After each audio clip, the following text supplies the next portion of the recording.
Any team that is customer facing, I really believe those are the most important sources of data that you can use for knowing what to write about, knowing how to organize your website, and just what things your customers care about the most, and how to feature, those concerns, those delights that they might have about your products, and answering questions, and just making it easier for them to find and use the information that your website shares, and your products as well.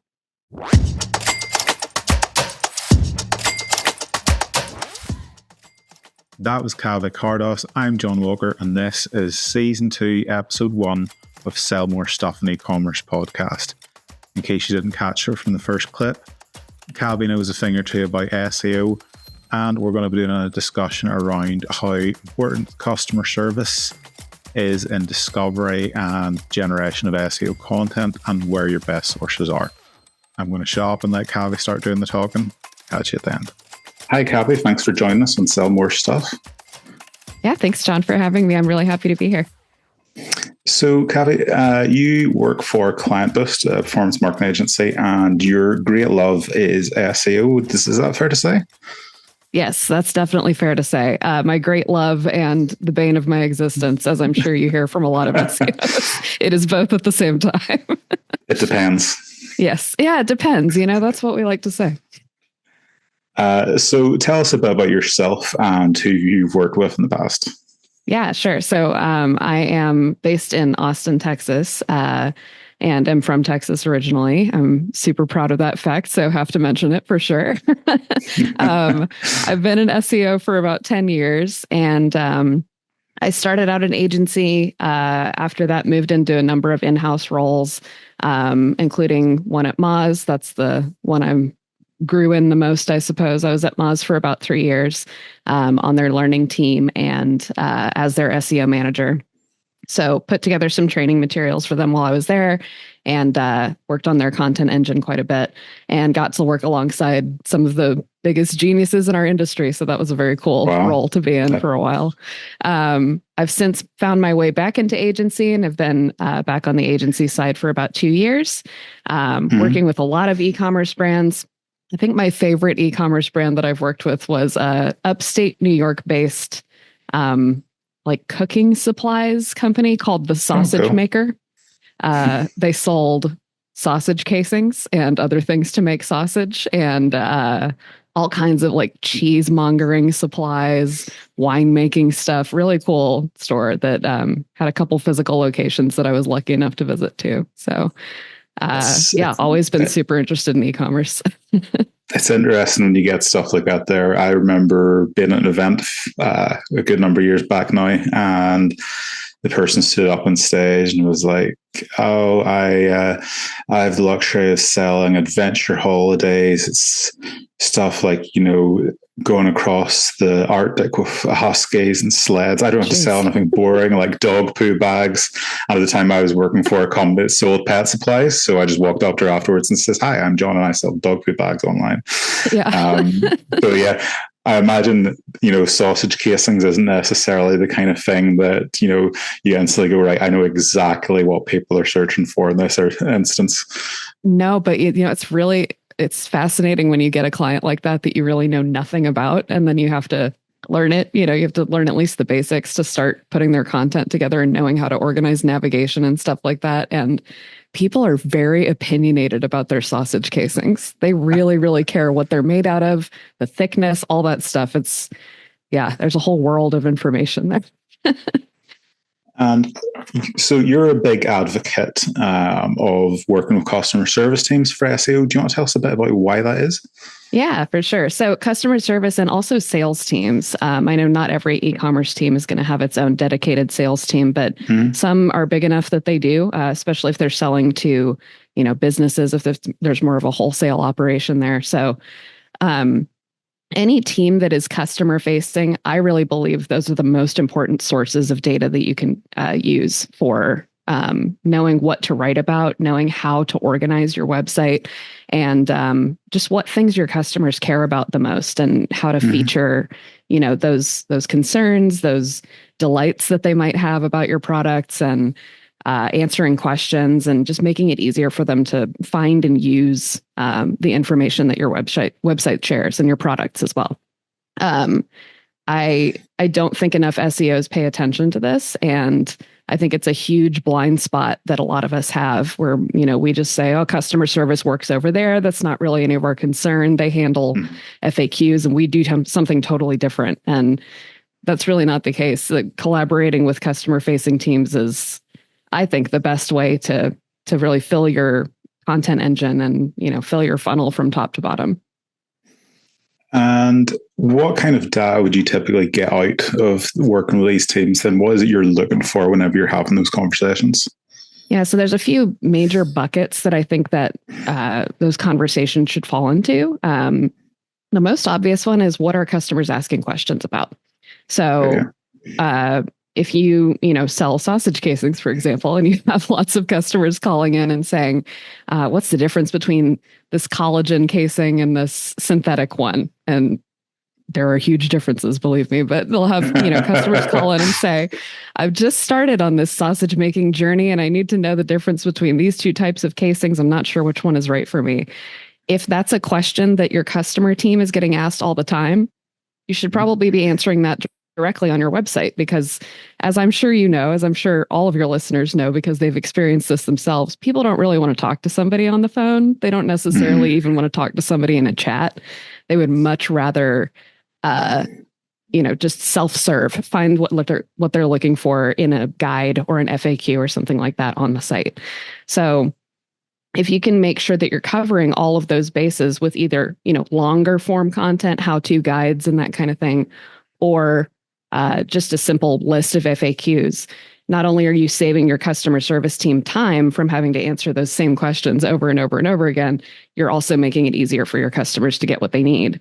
So I think that's the biggest piece. But, on e-commerce sites, especially, knowing which testimonials to feature is really important. So if you've got products that you sell that have certain features that are really popular, and this from talking to your customer team, featuring testimonials that mention those specific aspects of your products is a better idea than sort of just putting up something that says something generic about your site, concerns too. So things that people might not be so happy with, especially if they're not happy with something your competitor is doing, then pointing out that you do it a little bit differently is another good one. And something that was pointed out to me recently, your customers are people. They have their own opinions, their own manner of speaking, the language that they like to use when they talk about products and that kind of thing. And making sure that your site is sort of a mirror for that behavior and that set of opinions and that way of speaking or whatever is really important too. You want customers to feel like they're comfortable when they're shopping on your site, and they won't if you're using different slang or whatever than what they're used to. So I think the possibilities are endless, obviously. But yeah, those are sort of the main things that I think of. Yeah, I think that's an important one you touched on before. I use this example a lot where I was working with someone in the nutrition field, and they're a fully qualified doctor, really, really good at what they do. They were selling a service as opposed to product, but they were selling it as a doctor using doctor speak. And one of the things I said to them is, while we want to use some of those words, for a bit of optimization, we may need to consider what the issues are that your customer's facing, because not every customer would use the exact same thing you learn in your textbook. Right. I know I'm particularly guilty sometimes when I walk into a room with other marketers. I typically find myself working with customers who are just at the startup stage or that kind of stage where they've been in this for a couple of years and they know they've come as far as they can and they want that help with that next step. So I spend a lot of time around people who don't yet know the lingo and don't use all the terms. And then whenever I walk into my marketers, I'm used to, just talking about, that wee thing there and that. Then all of a sudden people are, dropping all acronyms and stuff. And I'm sitting in the corner for a minute going, what's that one again? Just because I don't use it in everyday life. And it's one of those things we love an acronym. We're all guilty of, and we like, that helps in two ways, right? Because it's not just what are people searching for? It's also, once they get there, do they know what the hell you're talking about? So your doctor example, people, there might be an audience for that searches for the technical term, but there's this whole other set of people who just want, like the generic name of a vitamin, for example, instead of the scientific name for it. And then, so yeah, it brings in a different search audience, but also, like I was saying, just makes people more comfortable and feel like they know what they're looking at when they're seeing those products on the site too. Okay. And thinking particularly about smaller e-commerce companies who don't necessarily have access to that team, probably like, micro businesses, teams of maybe like 3 to 4 people, what other methods would people get? So like off the top of my head, the first thing I'd think of would be looking at the analytics in the back end of the website. Mm-hmm. If there's a search engine built in to look for like what people are searching for, what they're finding, what they're not finding, what else would you recommend? What's your experience with that? Yeah, that's exactly the first example I was going to use. Internal search is really good for that, for sure. And not just, okay, what products are people searching for the most? Although that is useful because then you can feature those more prominently in your navigation, maybe footer links or whatever.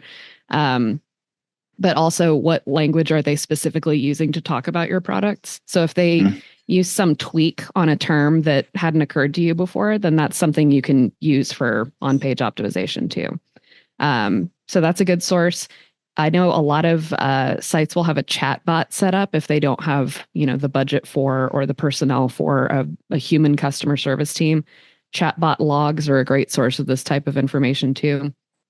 And then if none of those things exist, one of the options I've used before is just looking at competitors' internal guides and questions and answers on Amazon or something like that. So if I see, say testimonials on their site, a question on Amazon that it seems like people are asking, lots of people are thumbs upping that one, even going to places like Reddit where people talk about products in a more sort of human way, seeing what language people are using there, what types of questions people seem to be interested in. Sometimes you kind of have to think outside the box, but there are definitely options for folks who don't have a real dedicated team. And sometimes those are even more honest. I think people on Reddit especially tend to be a little more forthcoming with what they're looking for than they might be when they're talking directly to your customer team, Reddit seems to be like the golden nugget of SEO right now. It's like 90% of things you search comes up Reddit on top. So if you're not on there, it's probably something you should be doing. Yeah. It's funny. What we talked about the built-in search. I have a customer who actually uses that to discover what products they don't have and work towards getting that. So they source all they're a brand and they source all their products from suppliers under their own brand name. And what they do is they'll look over the course of, say, 6 months at a time and identify what searches have had no results. Yeah. And then they will use that and like kind of go out, do a bit more research. And if there's a genuine demand for the product, they'll do the same thing. They'll look at Amazon, they'll look at eBay, they'll look at sales figures from competitors, stuff like that there. And if they say there is a need for such a product, they work with the suppliers to bring that product to market. Yeah, that makes a lot of sense. Yeah, it's quite an interesting one. It's fun whenever they moved from Magento originally to Shopify, and it was actually fun to see someone come from such a heavy platform onto something a bit more user friendly, and then use that to grow. Because before, like they're good at selling their product, but they're not web people, which I think is fair enough of a lot of smaller e-commerce companies. Some of the bigger ones too, the people at the top, they know their product, they don't know the internal workings of the engine. We come across that a lot, but that's what keeps us employed as agency people, So yeah, that's exactly it. That's exactly it. It's rare you come across someone that really knows what they're talking about. I came across someone recently in email marketing that whenever someone says to me, "Oh yeah, I've got some good email flow set up," I'm like, "Okay, show me." It's like a welcome series, and it's like we can do more of this. So came across someone recently, and they says, "Oh yeah, I've got a really good email flow," and I was like, "Okay, show me." And I think it was 27 different flows activated for. Wow. It's one of the best examples of an email marketing flow I've ever come across, and I was like, Wow.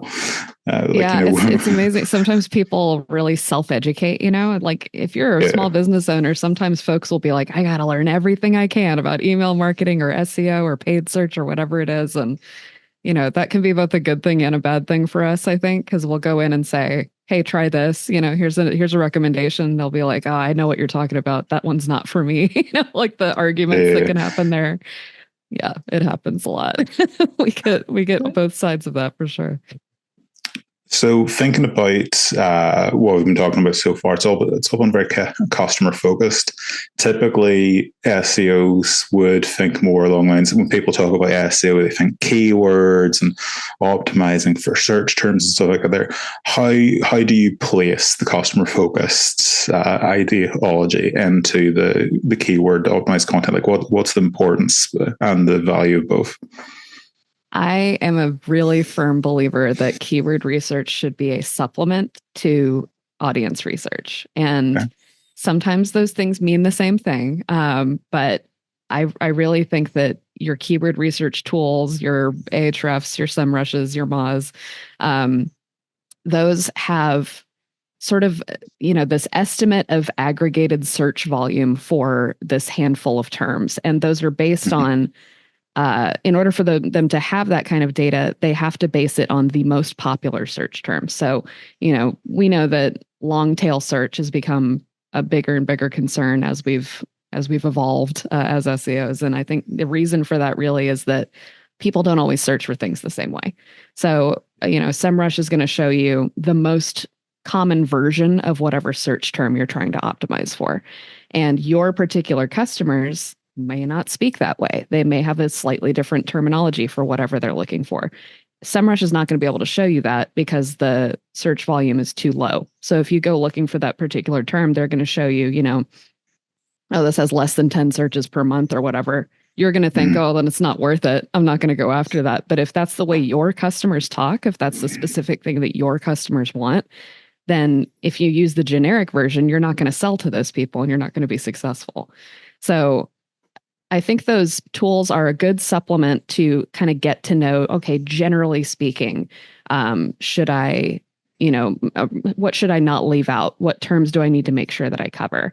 But if you want to know specifics, if you want to know tone and opinions and specific language and that kind of thing, there again is not really a better source of that information than the people who talk to your customers all day, every day and know exactly what it is they're looking for, or, your internal search or whatever it is.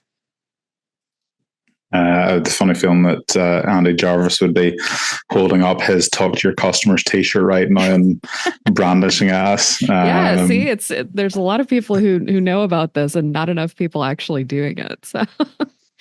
I think it's as marketers, we're so used to relying on data. We have spreadsheets for everything. We have analytics engines. We have all these tools that help us visualize data.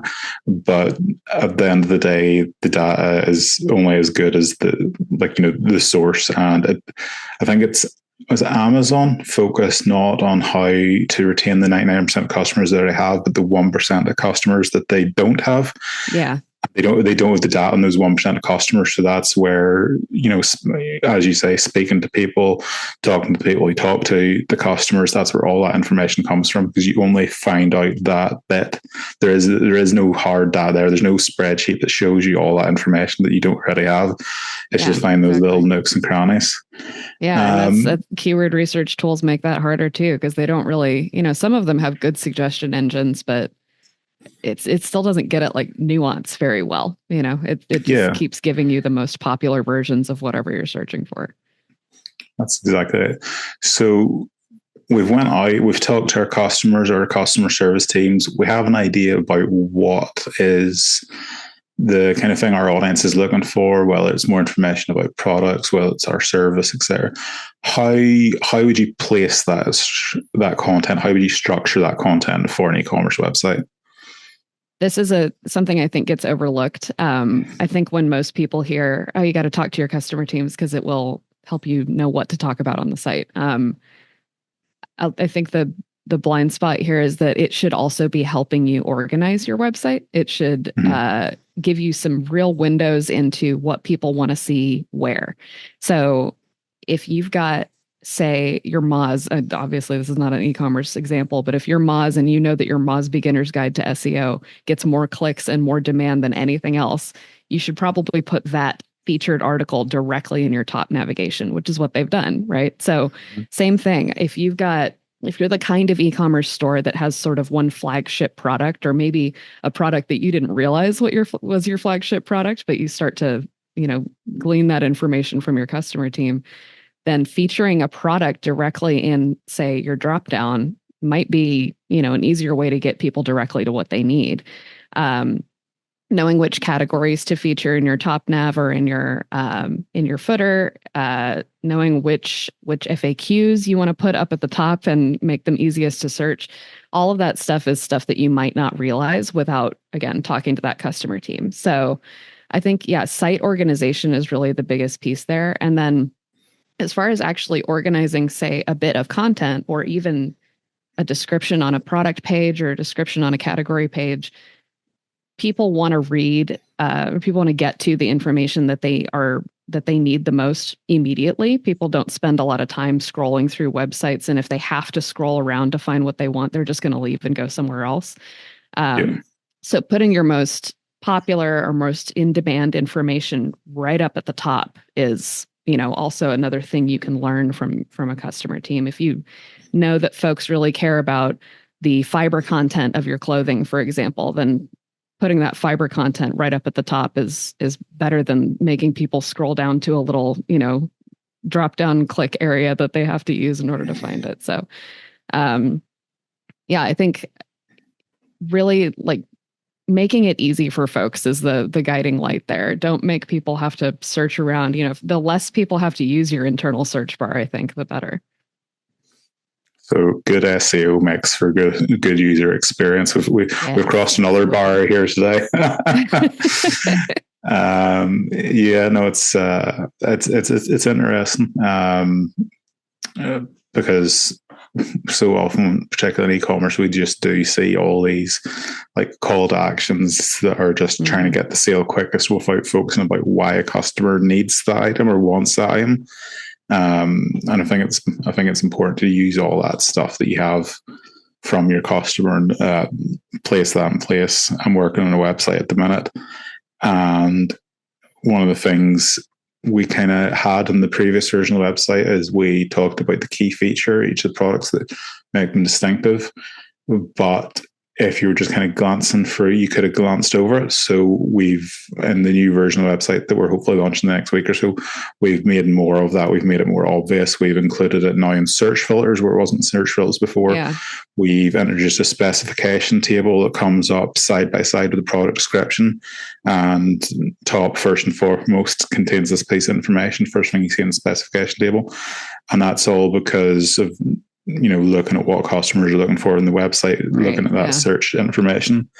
And then part of the problem is the customer's always evolving. So you can't just sit and research this thing once. I think we're talking now, I was talking to a local specialist dealing with companies at different levels. He was talking about how we're coming across Generation Me versus Generation We.